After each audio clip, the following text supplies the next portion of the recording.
Hi everybody, this is lesson 1.1 of module 1.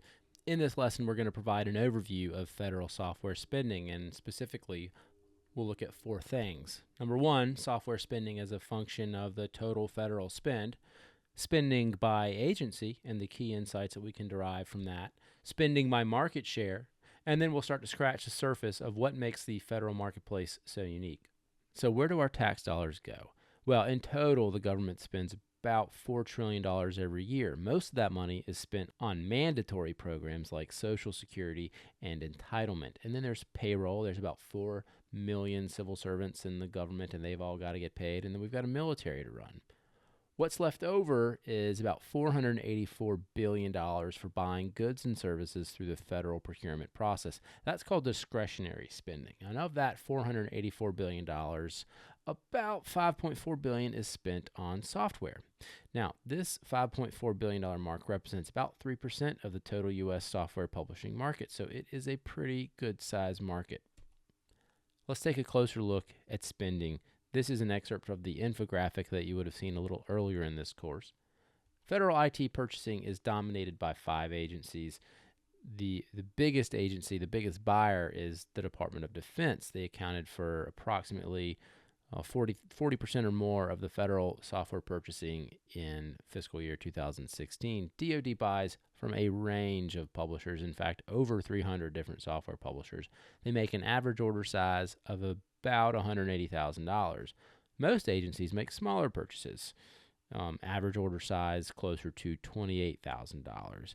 We got all this data from our tool called the Software CM Federal Spend Explorer that was built by Sensio Consulting Group.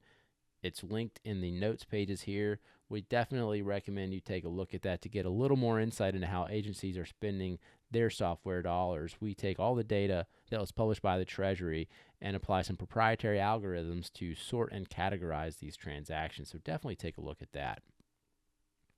From whom does the government buy? Let's take a little closer look at the fiscal year 2016 spending by publisher, and we got all this data from that Software CM Federal Spend Explorer. So we talked about the $5.4 billion figure. The top 5 publishers account for around $1.8 billion of that total amount. The next 5 publishers are around $300 million, and then all other publishers, 486 to be exact, accounted for the remaining $3.3 billion. So who are those top 5 publishers? It's Microsoft, it's Oracle, IBM, and Cisco, probably, and then CA Technologies. Probably no surprise at who's in the top 3 there. Those are pretty blue chip companies, but they claim, like I said, about $1.8 billion of the total $5.4 billion spent. However, that leaves about $3.6 billion for nearly 500 publishers to compete for. So definitely a market that you can penetrate if you do it the right way. And part of doing it the right way is understanding what makes the government marketplace unique. Number one, government professionals, and most specifically the buyers, are really focused on lowering risk. In fact, some people say they prioritize lowering risk over increasing value. It's not necessarily their fault. They've sort of been incentivized over time to play by the rules and not change the game by assuming risk or doing anything that's really out there and creative. A lot of the reasons why is just the cultural, legal, and political environment. It's very resistant to change. It doesn't often change, and things that happen at higher levels can really impact the way that government professionals conduct their day-to-day affairs. The second reason the government's unique is because of this thing called the Federal Acquisition Regulation, or FAR. It's a legal reference guide that establishes the procurement rules and processes that agencies must follow. It really dictates everything about how the government spends that discretionary amount of $484 billion each year. It requires fair opportunity, which means everybody should get an equal shot, ostensibly, at earning contracts.